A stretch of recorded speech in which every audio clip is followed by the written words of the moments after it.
everyone. Welcome back to Voice for Men India. Joining with us today is Mr. Ramanuj Mukherjee.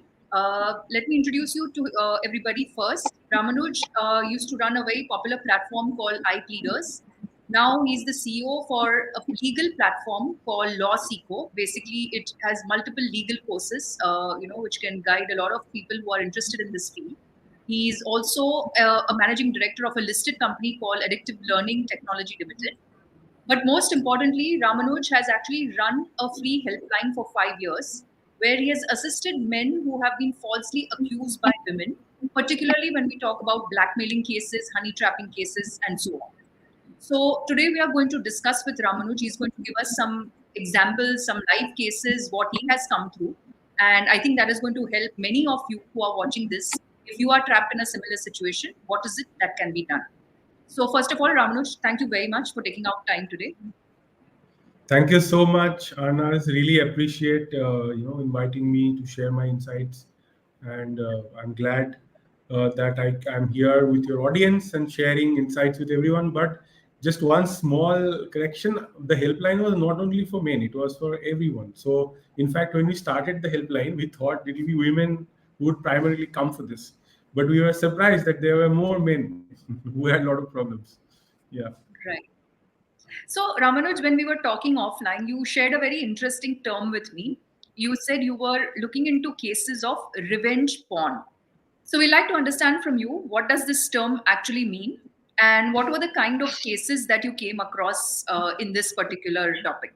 Basically, at least initially, my idea was that revenge porn is like usually what used to happen. There will be let's say there are two people dating, and then they for some reason break up, right? So one of them will take their intimate videos. Usually the men used to do it, like most of the initially, at least what I saw, they will take their videos and upload it on a porn website. They could sell it, but actually the motive would be to take a revenge, not to make money necessarily, but you broke up with me, so I'll teach you a lesson, I'll ruin your reputation, something of that sort. And we would get a lot of women coming from small towns, young, very young. This would happen a lot with like the young crowd, 15-year-old, 16-year-old, 17-year-old. They will call and say, oh, my boyfriend is one threatening to upload it. Second, some people uploaded already, right? And what would happen is that if you upload on such a porn website, it could get taken from that website and put into different places, WhatsApp, this, that, and sometimes this would cost like very serious consequences for those people who are involved, right? So people could be suicidal, people could had to get out of their city and all kind of, because their reputation in a small town can be really damaged from this. Now this was initially the cases. Then we started seeing that men are being victim to this. In this case, in the previous case, it would be like a couple, and then somebody like usually the man getting upset that of the breakup and trying to take revenge. Then we started seeing that same thing happening to boys and men, especially young boys and very old men, like 50 plus men. These are the most vulnerable men. Why? Because see, there is people when they're going through puberty, they may feel a great desire for some kind of female company, or and they're also very ashamed of the changes they're having in their body, whatever. So what would happen is that there are organized gangs which will involve them into making some kind of video, and then use that video to blackmail them for money. And there where men, women, everybody will be involved. It will be an organized gang of like 5-6 people, not just one girl, right?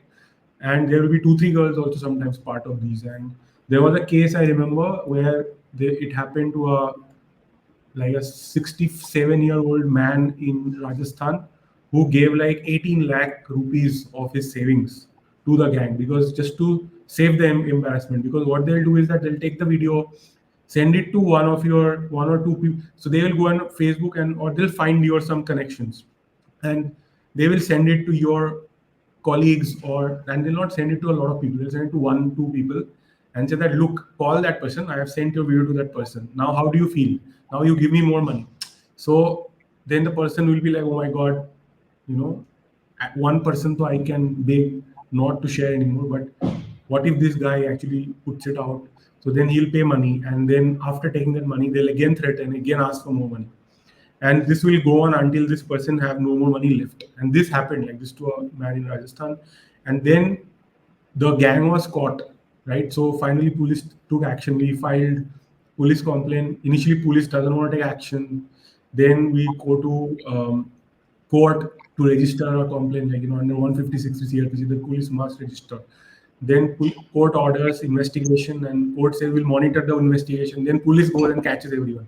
It's very easy to catch these people because the money has gone into somebody's account. There is a clear money trail, so it's never impossible to catch. It's only now there's another angle to it. The people who had, like, the victim was in Rajasthan, but if you file a complaint in Rajasthan, the police of Rajasthan would probably catch somebody who's in their jurisdiction. Now, if this person turns out to be from Nu in Haryana or Jamtara in Jharkhand or some other place, then police will be very reluctant to go and catch them. Even if police go, success rate can be very low because of local connections of the criminals and gangs and everything. So generally, like, police will avoid taking such complaints, and if they took such complaints, they'll be like, we couldn't find the people because it's in another state. So what we did is that we created a network of volunteers across India so that people can file a complaint in a different. So for example, if something happens to me in Haryana, these people, the criminal will never be in Haryana. The bank account will never be in Haryana.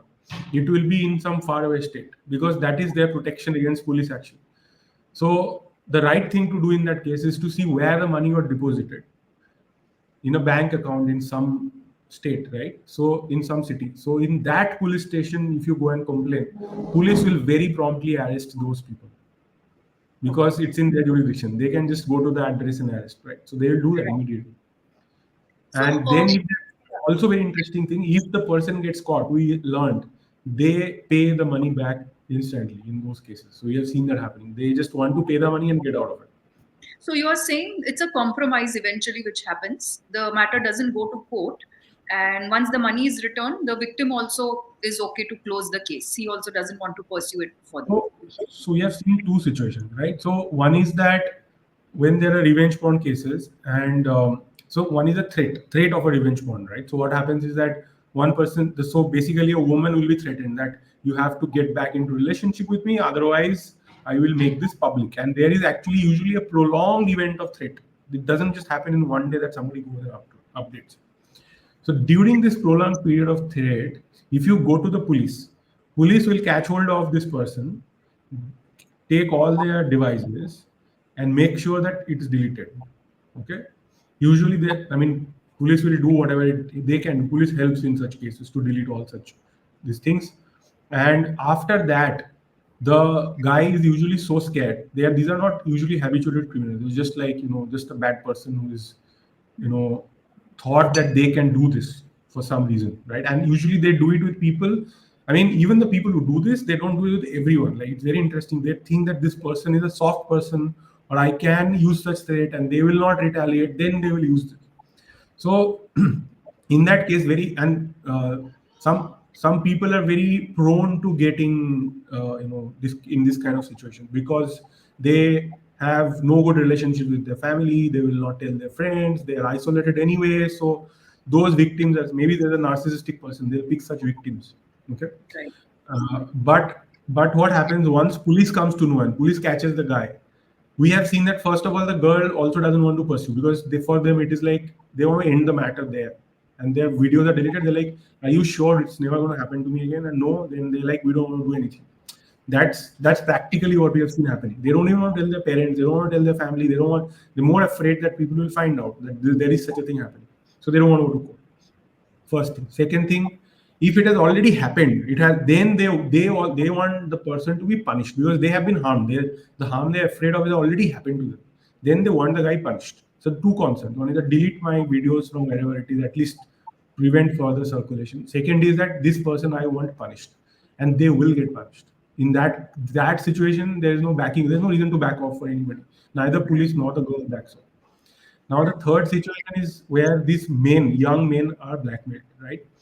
Now, one thing is that these blackmailers have a standard format, right? So, I can give you the solution that we have called helpline. We used to help people how to completely avoid this situation, get out of it unscathed, right? So, for the men, One thing is that if the paid money you want to recover it, if it is below 1 lakh, 2 lakh, probably nobody cares, right? Like the cost of recovering is way too high. Like the police action, the court orders that are needed for that, uh, appetite of lawyers to work for free. See, if it is like, so we had a volunteer network of lawyers, right?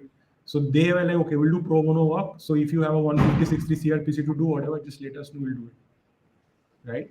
But it is extremely rare that you have to recover money of 2 3 lakhs, and a lawyer would, it'll take months of effort probably to enforce, and like confiscate properties, seize bank accounts, discover and these people may not have any property or whatever. It's just damn difficult to get it out of them. Right. So that's another thing. But if most of the time if they get arrested and they have money, usually they have money because they are doing this with a lot of people. They're doing it with 30 people, 100 people. So if one victim somehow gets them arrested, they are more afraid that I don't want the other 29 to find me. So Correct. they So they want to try pay to up. settle that one matter so that the other people are not Don't going get to paid come. only by paying me, right? So if I have complaint, right, you pay me, right? I may say, okay, I'll not do anything. Now the police knows that you have done 30 more. Police can see your CDR. Police can now. I'm pretty sure police will not only do other things to you but also take money. And the police loves these matters. They won't love it if they have to go and catch the culprit in some faraway state because that's so difficult. But if it is their own jurisdiction, they will be loving this because they'll catch the guy and take all money he has, basically. It's very But interesting. then आप ये कह रहे हैं कि actually police likes these kind of cases because somewhere there is some money to be made, in this whole kind of game that is going on. yeah. So only problem that these people are functioning till date is because see all this UPI fraud, sexual blackmail, all of this is happening because it is across borders. It's cross border in nature. So Andhra Pradesh police is very reluctant to go to Bihar and catch someone unless it is such a high profile case, murder, rape, these kind of things they collaborate. For these kind, for like, oh, somebody, like, unless it is very large, 18, 20 lakhs, they still be like, oh, 18 lakhs, acha, okay. If it is like 1 lakh, 10,000, 15,000, no. I'm very sorry that happened to you, but what do you expect me to take a flight and go to Patna or whatever to go to dangerous criminal area? Usually this happens from ghettos also, like dangerous ghetto areas. Such people live there. And to go there, coordinate with local police, catch it, it's like it takes money. Even the police has to spend money. So they are not very keen on doing this. Now they will do it. So there was a case in Haryana's Nu, right? So Nu is one of the, all this crime capital is like Nu, okay? Because and one time Delhi police raided that place. They took like I think more than 1,000 CRPF and like reserve force people to get into that area because you just police don't even go into that. There are no-go zones in India where police is afraid of going in, and they wouldn't go in normal circumstances. And many of these people operate from such places. Right. Ramanuj, I want to ask you because you mentioned about this 67-year-old gentleman.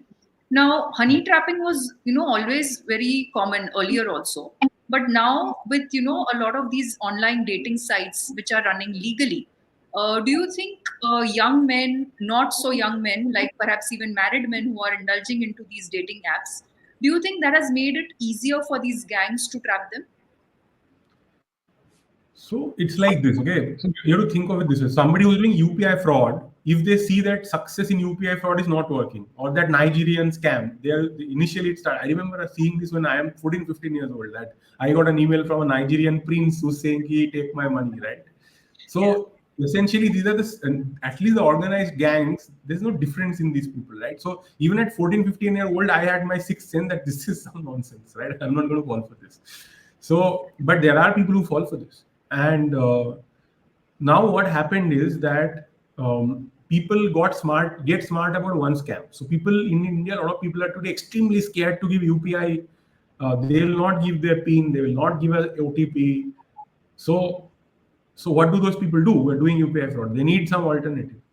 Young people, like more than married men, 14, 15, 16-year-old, young women who are very young, then they don't have, like, they're scared to tell their parents. They're not telling their parents that they're on a dating app, that they're going out on a date, or they're trying to sex chat some stranger on their phone. They're not telling anybody any of this, right? Now they are very ashamed of this, and this is what the criminals pounce on. They want to take advantage of this. This is number one. Number two, when you're an old person, whether a man or a woman, right? Now imagine you can't like imagine the situation of a man who's like 50-year-old or 45 years old, even maybe their spouse has passed away. Same for a woman. Now they still have sexual desires. They cannot express it in their circumstances, in their surroundings. There is no acceptable dating. They cannot go date somebody on Tinder. So I mean, what is their option, right? Like, so in their case, it is even worse. They are very easy to, and they're lonely. People are lonely, right? So they have, and this is what, like, like UPI fraud was greed, and then this is like lust or loneliness. This is what the criminals are trying to, Because it's manipulate. very easy. It's a very easy target also for these criminals because there's so much of shame and taboo attached to this. Yes, Because our society is not morally so open. Like even where you said, if the wife she has passed away, the man at say 50 or 60 is lonely. He has his own physical needs, but the society may not be so open to accepting that. So these people become the most vulnerable target of these gangs, and of yes, course, these guys can also have money at that age, compared to yes. the younger guys. Young So, which people is also, they steal from their parents. They do whatever, they get money. They do whatever it takes to, save themselves from shame.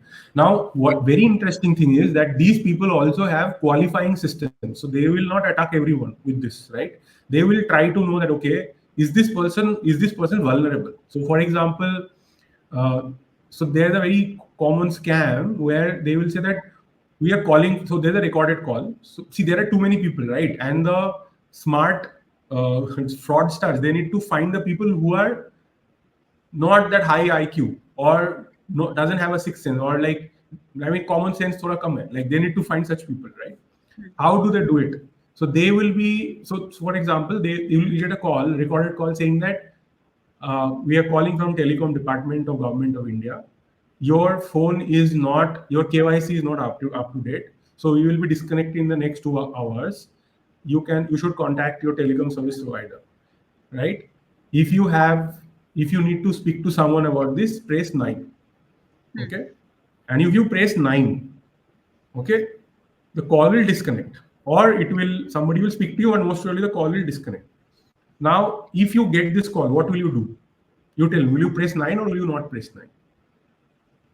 it's tricky because see, when we are talking, obviously we are very very proactive about these things, but offhand if I get a call like this and maybe it's like if I don't give my KYC, my network will be disconnected. Maybe there will be some percent of chance that I can also fall for it. So not the Right. only ones who are not very mentally active, but even the very sharp ones possibly can fall for this gimmick. Okay. So now what happens is that if somebody presses 9, then you are recorded on their database as somebody who reacted to their scam. And if you don't press 9 and you just hang up, then they disqualify you. That this person will not target this person, Hmm. because this person was not susceptible to our this kind of Right. a trick. Yeah. Yeah. And so if you press 9, nothing will happen. The call will get disconnected. Nobody will speak to you. But now they will see how they can trap you, right? And that way they are qualifying people. So for You are example, shortlisted if in you their are database, basically. you're shortlisted, yeah. So now what happens is that if on Tinder, for example, I have got so many cases where a man would call. So imagine imagine there's a dating profile of a very attractive person, and on that the phone number is given on the profile. Tinder doesn't allow phone number to be given on profile, but this person on their photo has the phone number embossed. Okay. Now, will you call that person or will not call that person? No, it's a big red flag. Big red flag. So now they also know this is a big red flag. What kind of person will call? Somebody who is very desperate to have, Desperate. yeah. Exactly. Perfect target. Okay. Desperate and naive. They will be targeted. So even the scammers are trying to avoid the smart people, right? So see, at least half the population in this country, if they somebody, so what happened, like the kind of stupid things that happen. It's like somebody will message you on on let's say WhatsApp, and pretend to be like a girl who's like no clue or something, right? And then they'll video call you, and if you accept, the girl is not wearing anything, and that's not even a real girl. It's like a video, like they're playing a video in the background, not even a real person, right? Or maybe a real person, who cares? The girl is undressing, and you're like, oh my god, what is happening? And you're shocked, and you're looking, and so there's a video where you and the girl both are there, and the girl is undressed and you are dressed, and So somebody sends basically, you they capture the video in such a way where it can be seen the man and that woman who are together, together, and the and they girl not wearing attach. anything. Hmm. Then they send you the video and says that you are sexually. Then somebody will pretend to be from an NGO or something, right? And say that, oh, you are sexually exploiting young girls. We have received a video proof of this. Now we are sending it to your employer. We are sending it to police. We will take action against you. And then you will be like, no, no. Now there are two kinds of people. So if it happens to me, I will say that go to hell and block them, right? Maybe even add some choicest abuses before I block them. But what would happen to a lot of people is that they will get scared, and they'll be like, oh my god, you are going to send. They're like, this is your Facebook account, right? This is your wife, right? This is your boss, right? I'm sending it to everyone. Now, though there are people who doesn't have the strength of mind or the presence of mind or the to say that get lost, like do whatever you think, like I'm an idiot, then I'll pay you money for this or whatever, right?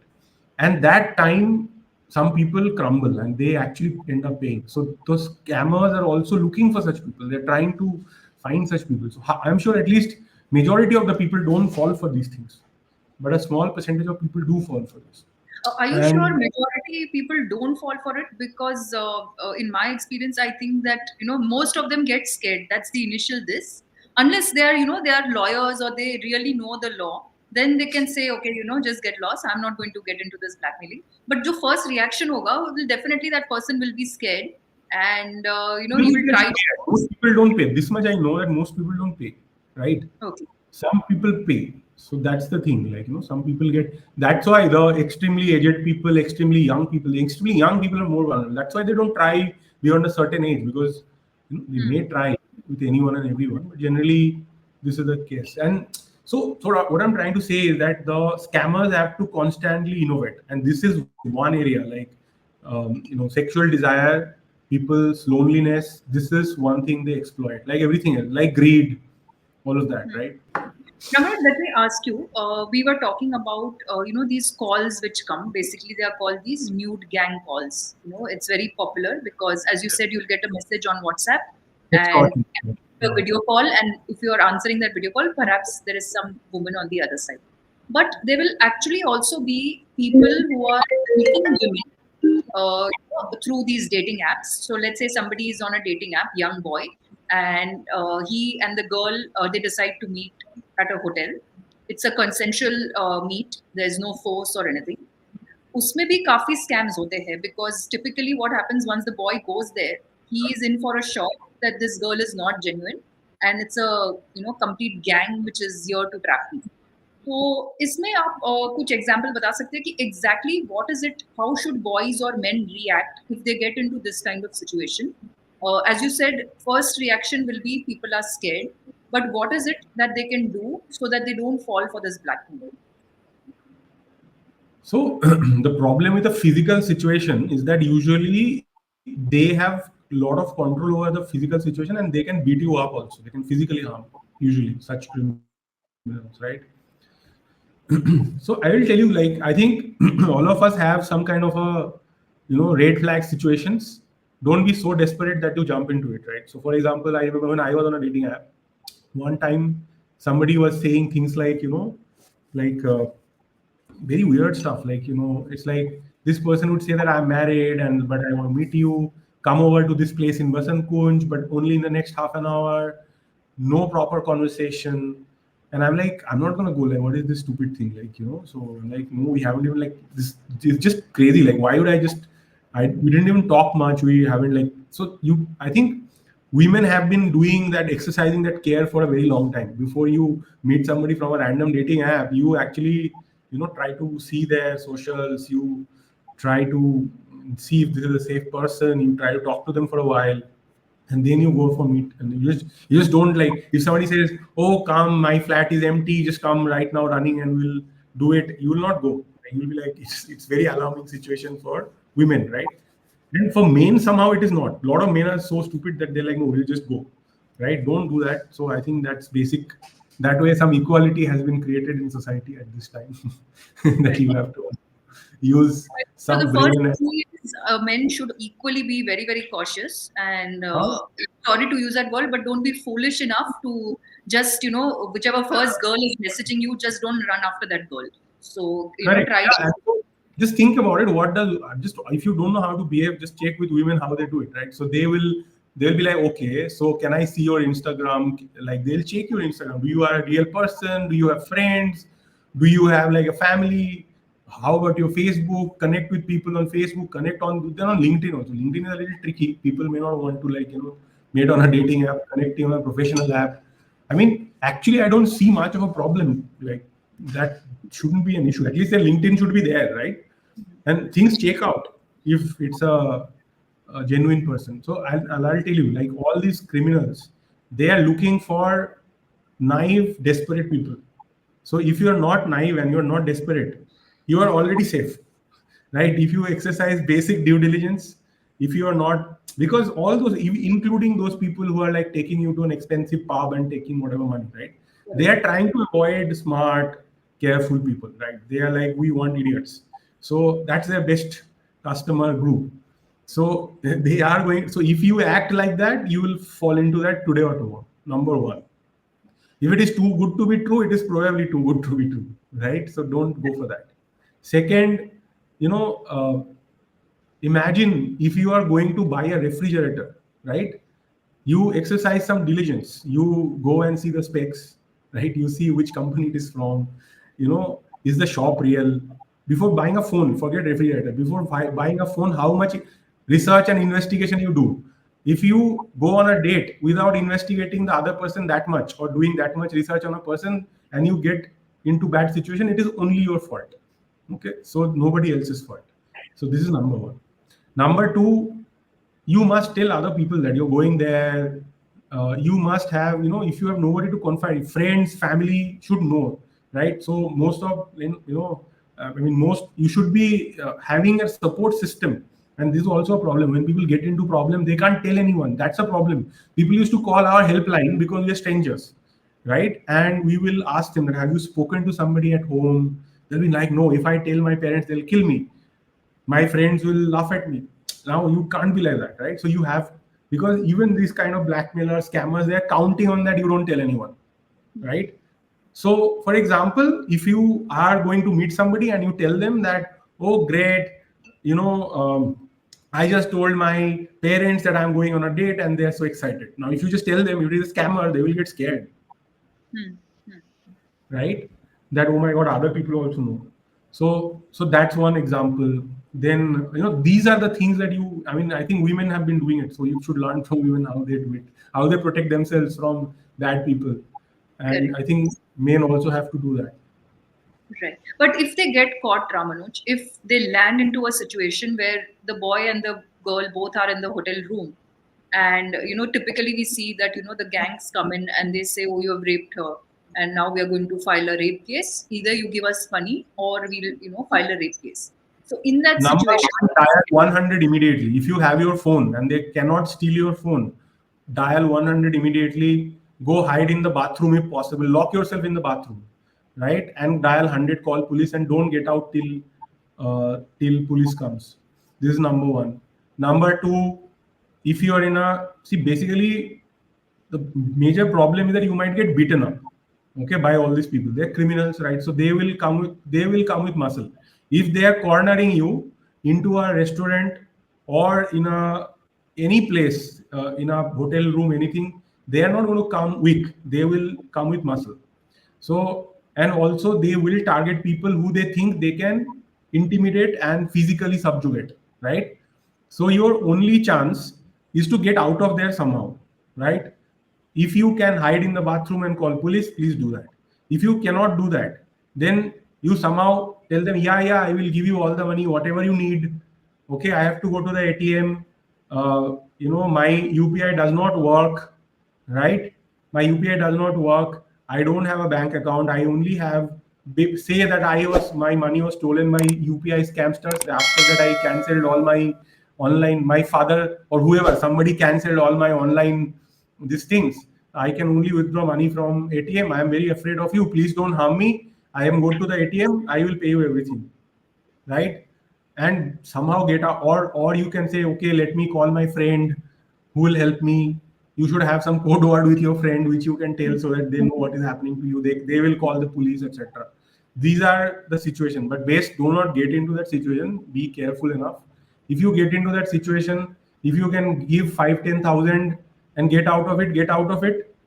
Okay, promise them I will give you more money later, and they should think that you are totally at their mercy. Then they will let you go easily. Even if they beat you up, they will let you go easily, thinking that they'll get from more money from you later. So you give them hope. You have to scam the scammer at that point of time. But Correct. honestly, if you have that much presence of mind, you probably not get caught itself in this Right. situation. So yeah. But basically, after, let's say, if they are able to get out of this, do you think they should report to the police? And I Yeah, understand, I absolutely. Very understand it's very easy. easy for us to say. Perhaps if we are also in the same situation, we also don't want to go to the police. We say, okay, we are out of it now. We don't want to get into the police jamila and all of that. So typically, how should people react? Because it can help other people as well. Look, you should definitely file a. I have seen people who they got their money back by filing police case. The moment those people, like I said, you have to file a case where the money went. Not, see, if it is physical, then to they are here only. So if it is a restaurant, it's a hotel. The hotel is 100% involved, and if police will arrest them. Police will catch them. Just file a complaint in that area. Police will take action. Police loves to take action in such cases, and you are high chances you'll get your money back, because if you don't withdraw your, so when you file a police complaint, you will not file saying that unknown people beat me up. You'll be like, I went to this hotel, the hotel owner is involved in this, they are running such racket, they're 100% involved, don't worry about it. There's Plus, no there'll hotel always where be a trail also, no? Because if you're meeting that woman on dating app, there will be a trail how she created the ID, from which email ID. So that whole trail will be there with the all that police. is difficult to catch for police, but physical is easy for catch. So if this happened in a police station or a restaurant, you are going to say this happened in this hotel. The hotel employees were involved. The hotel owner is involved. Hotel owner personally came and beat me up. That's what you will write in your complaint, because the hotel is 100% involved. There is no way this happens in a hotel or a restaurant and they are not aware that this is happening, right? So Correct. if they are caught by police, they will return your money 100%. There is no question they will not return. And not Right. only that, afterward, you will say that you will go and post on social media that this happened to anybody at this hotel. You don't have to find the girl who did this. Trust me. Hmm. You have to just go and post that anything like this happened to other people in this hotel. Please, I have filed a complaint. You can get your money back. Let me know. You will be, other people will see this social media today. People will share it. They will come to you, and it will become very evident the hotel is involved after that, because two, three, four people, same hotel done, right? No hotel allows this to happen. It's a very big damaging thing for them to happen to their hotel, right? To run a hotel, you need a lot of permissions. You need a Correct. lot of licenses, right? If this is happening, then somebody has allowed it to happen, and Right. police can catch that person, and when that person is caught, everybody will be caught. Correct. Ramanuj, last question before we end. And this particular question comes from a lot of young boys, because they say we don't want to marry. Nowadays, young men don't want to get married. But obviously, they want to have a female partner, and they want to indulge into this whole casual dating. So, what is your advice to them? Should they be very casual about casual dating, or should they be serious, even if it's just a fling, or a meetup through online apps?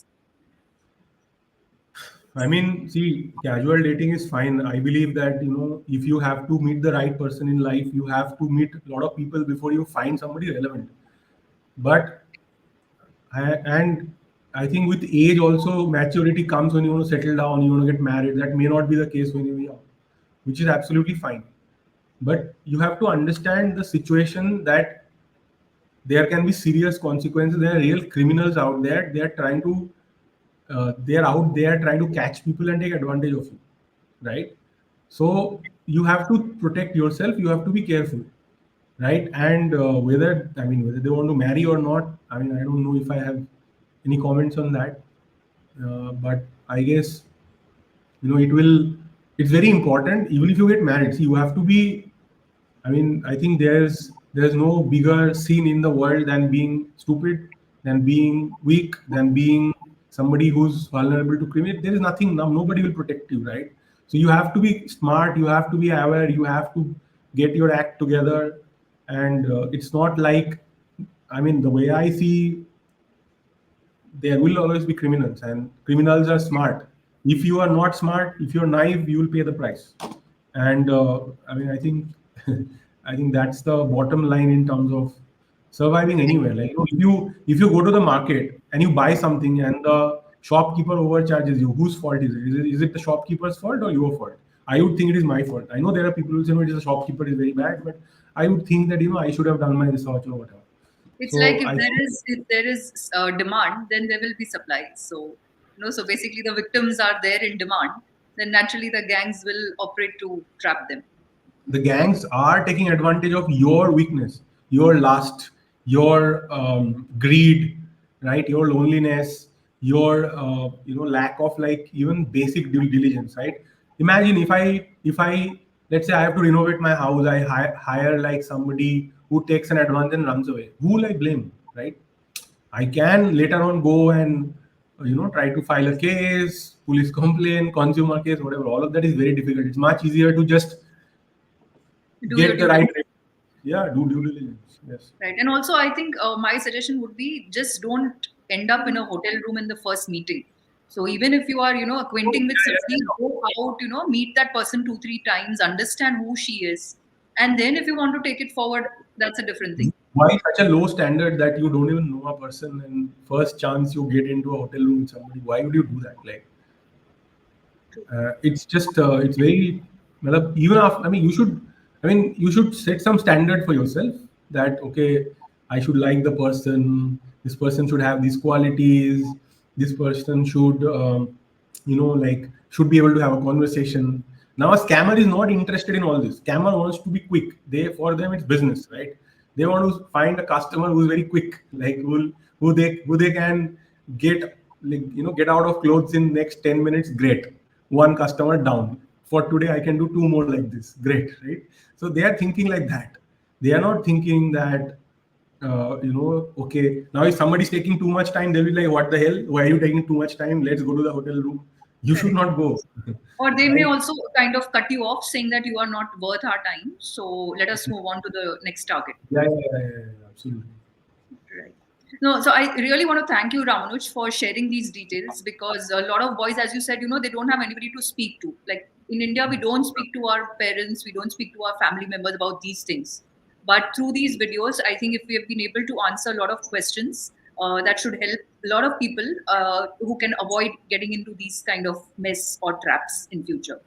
Yes, So and also if there's anyone if you know somebody who's facing revenge porn, sexual blackmail, sextortion, any age, any gender, feel free to reach out to us.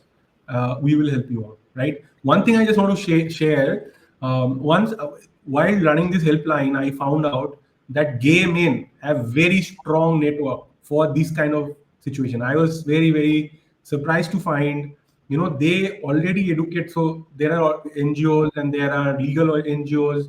They provide free support and they educate them that, because there was a time when, gays were persecuted.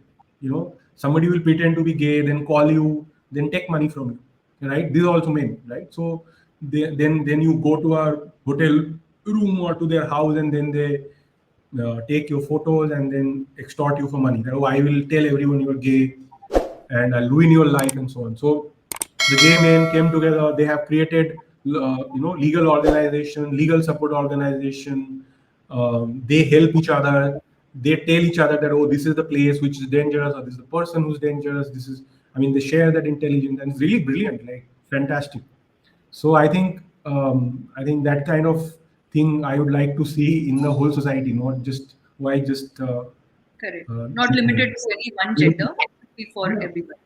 Right. And I'll also leave Ramanuj his contact details in the description of this video. So as he said, if anybody is getting into this situation and you want to get some help, you can always contact them.